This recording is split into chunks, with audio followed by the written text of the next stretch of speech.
Hey everyone, my name is Oscar here from Volkswagen of Puyallup, and today I wanted to cover a little bit of information about Volkswagen's cost of maintenance.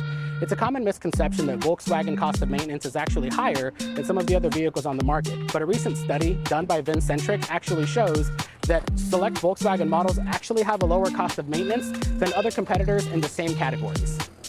Specifically, vehicles like the Taos, the Atlas, and the Atlas Crosssport all have lower cost of maintenance than competitors from brands like Toyota and Honda. Even the Tiguan actually stacks up against its competitor, the RAV4, with a lower cost of maintenance. Volkswagen of Puyallup's recommended maintenance within the first 5 years is as follows.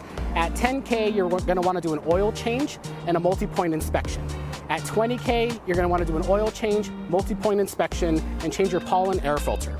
At 30K, you're going to want to do an oil change, multi-point inspection, brake service fluid check, and an all-wheel drive service, if applicable. At 40K, you're going to want to do an oil change, a multi-point inspection, and another pollen air filter. At 50K, you're going to want to do an oil change, multi-point inspection, coolant service, and brake fluid service, with tire rotations coming at about every 10 to 20,000 miles as needed. Thank you for spending the last few minutes going over Volkswagen's cost of maintenance with me. Again, my name is Oscar here at Volkswagen of Puyallup, and we look forward to helping you in the future.